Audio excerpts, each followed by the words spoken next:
Clínica, há 30 anos especialista em consórcio. Voltamos com o Jornal da Manhã, Cuiabá. São 7h26, estamos de volta pela nossa Jovem Pan com o nosso Jornal da Manhã, edição Cuiabá. E na segunda parte temos o prazer de receber Fernanda Vicini Galli. Bom dia, Fernanda, tudo bem? Bom dia, tudo bem vocês? A Fernanda é veterinária e proprietária do Hospital Veterinário Vivete. Hoje vamos falar de pets por aqui. Tudo tranquilo? Na boa? Tudo contigo? certo. Que maravilha. Fernanda, os animais, os pets, hoje chamados pets, né, tiveram muitas funções, nos ajudaram muito desde sempre, né? Na caça, na busca do alimento, servindo até às vezes como alimento. Até hoje, alguns animais. E ele vem mudando a função, né? Quando o ser humano se urbanizou, o pet teve um outro significado na vida, né? Antes você tinha o quê? O cachorro que servia era o cão de guarda, esse que você ia alimentar, até porque você tem esse dever, né? De cuidar bem dele. Mas e depois que ele se urbanizou, né, que nós nos urbanizamos, saímos da vida rural para a cidade, o relacionamento com os pets teve uma mudança radical. E aí, de novo, o cão, principalmente cão, gato e esses animais mais comuns de se encontrar nos lares, tiveram uma função diferente na vida da gente, né? O ser humano começou a sentir solidão no meio de todos, né? Na solidão na multidão, isso já virou música antigas, né? As músicas tratavam desse tema, da pessoa se sentir só, mesmo rodeado de outros seres humanos. As famílias começaram a diminuir. E quando os filhos vão embora, né, que dá aquele vazio na casa e a pessoa fica sozinha, ou então quando há separação e a solidão vem, os pets têm tido assim um papel fantástico na vida, tem amenizado muitas dores do ser humano e passou a ser tratado de maneira diferente também. Em alguns lares é tratado como um filho mesmo, sim, né? E daí nós tivemos também uma evolução no cuidado da saúde desses pets, que vem a veterinária nisso. Qual que é o patamar hoje que dá para se dizer de cuidados com o pet? Nós vemos campanhas, não são mais fáceis de você ver, campanhas de adoção, campanhas de responsabilização para não deixar animal na rua, sim, aquela coisa toda. Isso tem facilitado a vida dos pets mesmo de verdade? Ou tem muita coisa ainda a ser feita? Na verdade, assim, os pets, eles assumiram, né, como você disse, um outro papel nas famílias, né? Então, hoje, eu sempre falo que são casos reais, assim, os pets são a companhia do senhor que ficou viúvo, da senhorinha que ficou viúva, ele é a ajuda da cura da depressão, ele é o filho que o casal não consegue ter. Então, assim, com isso, o cuidado com o pet também mudou bastante, né? E a veterinária foi cada vez se especializando mais, né? Que por muito tempo a gente ficou muito atrás da medicina humana, principalmente quando a gente falava em especialidades. E hoje a gente vê um cenário muito diferente na medicina veterinária, né? Então a gente vê cada vez mais profissionais qualificados, várias especialidades, né? Que antes a gente tinha o clínico geral, aquele que fazia tudo, que operava, que atendia. Então isso mudou muito na medicina veterinária devido também a esse papel diferente do pet na sociedade. A gente via muito o banho e tosa como seu cuidado e às vezes único, né? Sim. E de um tempo para cá, eu vou contar um caso, ele não me autorizou, mas como é um caso bacana, é uma história boa, e o meu contato, inclusive, com essa emoção, você vê às vezes nas redes sociais alguém absolutamente entristecido, de luto, sim, porque partiu um pet, né? Porque o bichinho de estimação morreu, faleceu. Um grande companheiro, um grande amigo, uma pessoa assim muito do bem, um coração do tamanho do mundo, excelente profissional chamado John Szymanski, que trabalhamos juntos em várias situações. Isso há muitos anos atrás, ele me rendia, quer dizer, eu trabalhava antes dele, ele chegava para o segundo horário. E ele chegou absolutamente entristecido, quando eu vi ele estava chorando. E eu falei, John, o que foi? Ele falou, cara, eu matei o meu hamster. Falei, como assim? Falou, eu tinha um hamster de estimação e sem querer eu dei um passo atrás e eu não vi que ele estava ali, eu pisei nele e eu que matei. Ele estava numa dor tão profunda que eu achei que ele não conseguiria fazer o programa. Mas excelente profissional que é, chegou e fez. Mas foi um dos sentimentos humanos com relação ao pet que me surpreendeu. Nesta época já não era comum você ter hamster. Sim. Normalmente as pessoas tinham um gato ou um cachorro. O papagaio já era proibido, né? e o hamster era algo assim diferente, né? E foi para mim assim, nossa, eu me deparei com outro mundo. Nós estamos hoje parece que não, né? A campanha está engolindo tudo, né? Inclusive toda a atenção que se dá ao câncer de mama, que é estamos no mês, né? Também entre os pets isso evoluiu, né? Agora se trata de câncer dos cães, dos gatos, inclusive câncer de mama. Sim. É? Sim. Como é que é isso? Eu só quero puxar um gancho que você trouxe isso da questão do luto, né? Você foi muito empático com seu colega, porque muitas pessoas não têm essa empatia, né? Muitos poderiam virar e falar, nossa, um hamster, você só pisou em cima dele, morreu. Um rato. Um rato, né? E a gente sofre muito isso na veterinária, os tutores sofrem muito quando a gente fala de luto, porque ele não é reconhecido, né? Quando alguém não quer ficar uns dias sem ir ao trabalho, ou que não tá bem, as pessoas não reconhecem, porque acho que é só um animal. Só que cada animal tem um valor importante para aquela família, né? Cada animal, a gente sempre fala que é o amor da vida de alguém, né? Então, assim, o luto também a gente vem trabalhando muito e, querendo ou não, a oncologia, que é a área que eu atuo, a gente lida muito com a morte. Então, a gente trabalha muito o luto também com os tutores, né? Principalmente com a sociedade, para tentar reconhecer e não julgar.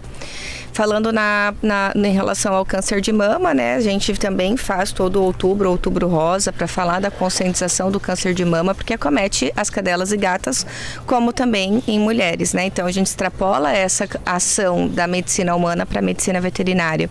Então o câncer de mama em cadela é o tipo de câncer mais comum, é o número 1, né? Já o segundo em gatas. Então a gente tem uma incidência muito alta. E existem atitudes que a gente pode fazer para prevenir a doença ou para fazer um diagnóstico mais precoce, explicar para os tutores e para as pessoas que tem tratamento, sim, né? Que tem tratamento cirúrgico, que tem quimioterapia. Então, é um universo que a gente pode fazer pelos animais, igual a gente faz na medicina humana. Vinícius. Bom, seja muito bem-vinda, Fernanda, aqui ao nosso convite. É um prazer muito grande te entrevistar. Eu estava até lembrando aqui, né? O dia do veterinário é o mesmo dia do administrador, isso, né? 9 de setembro, né? É a mesma data. Minha graduação em administração, né? Então, é um fator de afinidade. Que tem um conselho de da veterinária, que é o CRMV, né? Sim. Lá é o Conselho Regional de Medicina Veterinária, nossa CRA. Temos a mesma data e temos esse fator de afinidade. Então, é um prazer muito grande poder te entrevistar. E essa questão já chegou na política também. Tem um vereador aqui, que é o Sargento Vidal, né? Foi eleito em cima dos direitos dos animais, né? Ele pautou essa questão aí, né? Ele já até foi meu aluno em outros espaços. Perdeu para deputado federal agora, né? Mas ele é vereador, né? Sempre pautando essa questão dos direitos dos animais. Oncologia, você falou do câncer de mama, mas quais são os outros tipos de câncer? Isso eu quero te perguntar. E outra, o modo de vida, né? Dos pets, né? Tem muitos pets que moram em apartamento e não descem, né? Eu tenho uma amiga que tem 17 cães e gatos num apartamento. Entendeu? Todo mundo acha vizinhos contentes todos. Pois é. Já recorreu ao direito constitucional dela, inclusive, né, de ter, né? De manter.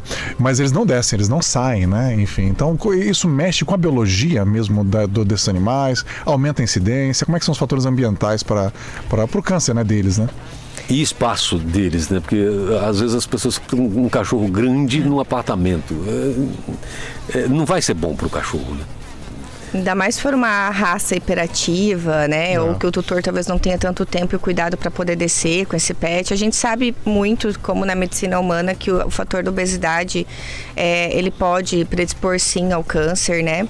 Então, a obesidade é uma inflamação, né? Então, a gente conversa muito com os tutores porque a gente vê muitos pets gordinhos, né? Porque muitas vezes para os tutores, ser gordinho é ser fofinho, é bonitinho, mas não é questão de saúde, né? Então, com certeza certeza essa questão de apartamento, do animal ficar mais dentro de casa, não ter um equilíbrio da alimentação, fatores hormonais, a gente sabe, daí não só pensando no câncer de mama, mas o sol também para o câncer de pele, também pode predispor alguns tipos de câncer, então tem alguns fatores sim em relação, né, que a gente pode estar, principalmente quando a gente fala do câncer de mama, falar da castração das fêmeas, né, que é importante, isso mudou um pouco, eu acho que é um momento muito nobre, importante que eu tenho aqui para falar para os tutores, porque a gente falava muito antes de castração precoce, que tem que castrar antes do primeiro cio, porque diminui até 98, 99% a incidência do câncer de mama.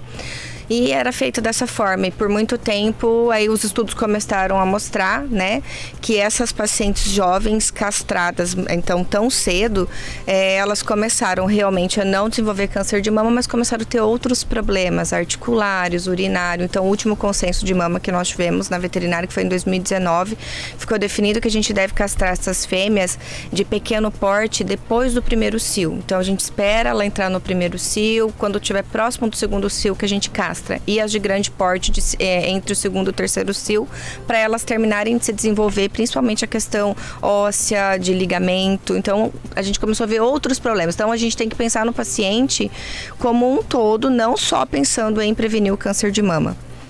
Sim, e quais são os outros tipos de câncer? Por exemplo, nos machos, né? Tem incidência também? Como tem incidência do câncer de próstata, mas é baixo. Você vê como os homens se unem, né? E os machos? Cadê a macheza aí, né? Cadê a macheza? E é outro momento importante para poder falar também que a castração em macho não previne o câncer de próstata, que isso é um mito. A gente vê muitas ações, agora é novembro, a gente vai entrar aí com o Novembro Azul, e a gente vê muito, tem que castrar o macho. Não, isso é um mito. Na verdade, a maior incidência de câncer de próstata são em animais castrados, né? Então, a gente pode indicar sim a castração, mas pensando em outros fatores. Não falar para o tutor que tem que castrar, porque vai diminuir a incidência do câncer de próstata. Então, os machos podem ter câncer de próstata, é comum nos animais câncer de pele, mastocitoma, hemangiosarcoma, os câncer dos linfonodos, né? Do sistema linfático, que é o linfoma. Então, existem vários, né, tipos de câncer. Eu recordando aqui, lembrar de mais uma companheira de um outro trabalho, um tempo, a Simone, lá do Mato Grosso é Mais, do Onofre Júnior. Ela tem 2 gatos, vocês têm ainda, faz tempo que a gente não se fala. E ela teve que castrar um porque ele estava muito agressivo. Ela mora em um apartamento, ele estava muito agressivo, estava diferente. Aí ela falou assim para mim, Paulo, mandou operar, castrou, chegou em casa e falou assim, você não acredita, Paulo. Ela falou o nome do gato que eu não lembro, o gato, ele se lambe agora e olha pra mim. Ele tá numa mágoa. Eu acho que ele me odeia desse momento. Qual o momento que é indicada a castração? Principalmente de cachorros a gente fala mais na questão de procriação, né? Mas tem nesse sentido de deixar menos agressivo o cachorro macho. O macho, por exemplo, é aconselhável? É nesse sentido? Pode mudar o comportamento se a gente castrar, né? O animal ou às vezes aquele pet que marca muito território, que o tutor não quer que fica demarcando em casa, pode ser que a castração ajude, mas isso também não é uma certeza, né? E o comportamento também vai depender, tem animais que você castra que eles ficam mais calmos. Eu acho que o que é importante quando a gente fala tanto em castração é entender qual que é onde aquele pet está inserido na família e qual que é a função dele, porque tem animais que eles são de animais de segurança, né? Animais como que eu vou castrar um animal se eu quero que ele fique atento à noite, que ele durma menos, que ele cuide da casa. Então, assim, é entender a questão do tutor também para poder indicar a castração e não só ficar voltado, principalmente para as fêmeas, em relação ao câncer de mama, porque a gente acaba esquecendo o resto todo, né? Tem algum jeito de convencer o pincher que ele é pequeno? Que ele não tem, que aquela valentia toda não é cabível no corpo que ele tem? Não tem como. É muito da raça deles, né? Eu falo que quando chega um pitbull, às vezes tem tutores, né? Pessoas que acabam ficando com um pouco de medo. Porque porque ele tem uma aparência... Mas, gente, eles são muito dóceis. Eles não gostam de outros animais. Agora, chega um pincher, qualquer veterinário já fica com medo. Essa é a verdade. Mas pro diabo da Tasmânia, tá aquele bichinho. E os pets entre os pets?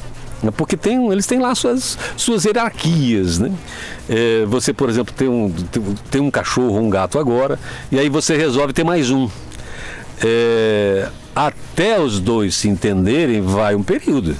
Sim. E nem sempre pacífico. E não é tão simples, né?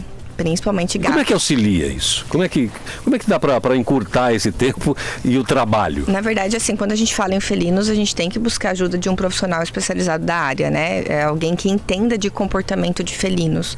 Porque tem muita coisa para ser feita para você conseguir introduzir um gato novo num ambiente que já tem outros gatos. Não é algo simples. Cachorro é até um pouco mais fácil, mas sempre precisa de ajuda de um profissional e que entenda muito de comportamento. Porque não tem como você chegar e só colocar um outro animal na mesma casa sem você fazer a socialização deles, sem você mostrar esse ambiente novo para esse pet que está entrando e para eles se socializarem, né? Então não é algo tão simples. E tem diferença no sexo, por exemplo, se eu tenho um cachorro, se eu for colocar outro cachorro, muito provavelmente eu tenha problema. Se eu colocar uma fêmea, não.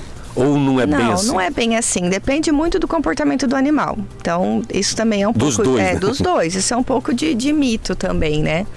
Mas que conselhos imediatos se dá para isso? Para quando for... A pessoa que tem, por exemplo, a Priscila, não sei se ela foi orientada, eu acho que sim. Porque ela tinha a Aisha, que foi a primeira cachorrinha que ela comprou. E aí veio o Dom, né? Eu presenciei algumas indisposições entre os dois, né? Nossa, como late ardido aqui. A Aisha tem exposição com todo mundo, né? Não é só a Aisha briga com todo mundo. Quando a Priscila chega aqui, a gente sabe do portão. É o alarme. Eles foram no Outubro Rosa que nós fizemos uns 15 dias atrás, era só os dois latindo lá. Então depende, né, assim, em relação a você conseguir colocar um outro animal, o que você pode fazer? Não colocar no mesmo momento já junto, você tem que fazer gradativa o encontro dos dois. Gato, né, é um pouco mais diferente ainda, porque demora um tempo muito maior ainda para você conseguir colocar os dois animais juntos, mas o que eu mais indico, assim, até porque não é minha área comportamento, é buscar uma pessoa que entenda, um profissional que entenda da área de comportamento para poder fazer a socialização desses animais. Sim, Vinícius. Então, e a expectativa de vida, Fernando, que eu quero te perguntar? Porque eu lembro quando eu era criança, eu falava assim, cada ano do cachorro, né, equivale a 7 anos humanos, 8 anos humanos. Ou seja, eles vivem 10, 12, né, algumas, depende da raça, né? Tá aumentando também, como tá aumentando a nossa, tá aumentando a deles também? Como é que tá isso lá? Graças a Deus, sim, né? Tá aumentando muito a expectativa e isso acontece por vários fatores, no meu ponto de vista, na verdade. Então, acho que os pets estão vivendo mais, primeiro, porque eles estão inseridos de outra forma na família. Ele não é só um cão de guarda mais, aquele cão de quintal. É raro você ver um pet hoje, pelo menos o público que nós da Vivete atendemos, do animal ser um cão de guarda, por exemplo, né? Um cão de quintal, é aquele cão de dentro de casa. Então, com isso, eles têm vivido mais porque os tutores têm dado outra atenção, né? E com isso a veterinária também acabou evoluindo muito. Então, novas especialidades, novos meios de diagnósticos precoces, tratamentos que não existiam antes, e com isso os animais estão vivendo mais, sim. Então, hoje a gente tem pacientes de 16, 17 anos. Eu tenho uma que é a Meg, da Dona Eliane, que ela tem 16 anos e meio, e ela tem uma saúde, eu até brinco que os exames dela já são melhores do que os meus, quando ela vai para os check-ups, né? Mas eles têm vivido mais. Ou seja, ela está com mais de 100 anos nessa métrica de 7 por ano deles, está com mais de 100 já. Né? 7h45. E sobre quem tem cão de guarda, antigamente se fala muito em adestrar o cachorro, né? Vou adestrar pelo seguinte, porque eu não quero que ele fique latindo para tudo que ele vê, eu quero que ele obedeça comandos, etc e tal. E era feito na porrada, era feito na cacetada, né? Era um negócio impressionante. Como é feito isso hoje? Ainda é permitido esse tipo de adestramento? Até a própria doma de animais, por exemplo, dos cavalos, isso evoluiu bastante. Também antes era na base da espora e da brutalidade, né? Eu aprendia no porrete. Como é que está isso hoje e a legislação, inclusive? Na verdade, sim, existe o adestramento, existem ótimos profissionais, né, que fazem o adestramento desses animais, tanto para os animais que são de guarda, os animais que são mais agressivos, como os animais que ficam dentro de apartamento mesmo, pet pequeno de companhia, né? É caro, o que eu tô querendo pagar pra Raixa. Que é a cachorra do Eu da não sei te Priscila. informar em relação a valores, porque tem profissionais especializados para isso, né? Ela Pra tá fazendo um comportamento. buraco na porta. Sim, desculpe. Mas tem profissionais que auxiliam muito no adestramento dos animais, né? E muitos tutores buscam ainda, né? Mesmo que de pequeno porte ou que fique em casa, mas que aprenda a fazer xixi no lugar certo, que aprenda a fazer cocô no lugar certo, que Rua o sente. sapato só de quem você não gosta, né? Não o seu. 7h47, quero mandar uns alôs aqui pro Roberto Rondon, o pessoal que tá lá no YouTube, o Jesus dos Reis, o Antônio Marcondes, a Jaqueline Oliveira, a Larissa Branco, tá te chamando de lindona, diz que isso é a melhor onco que existe, a Catrine Passini, diz ela, amo Pinscher, eles são maravilhosos. Pois, você também gosta de Pinscher? Eu vou perguntar por causa do sobrenome, porque ela é Passini, né? Você é Gali, do lado do marido, mas é Vicini, ou Vitini, como queira, dos seus ascendentes. Italiano é meio irritado, né? Fala meio alto, etc e tal. E Pinscher não abaixa a bola pra ninguém. Você consegue gostar de... Você gosta de Pinscher também? Não, eu falo assim, pra você ter, evidente que os que você chega lá, você tem um tratamento padrão. Sim, né? com certeza. Eu não tenho tanta afinidade porque eu nunca tive um Pinscher. Eu acho que a raça é muito questão de afinidade, muito do que você já vem E acostumado. tem gente que acha bonito, né? Eu acho... Mas eles são bonitos.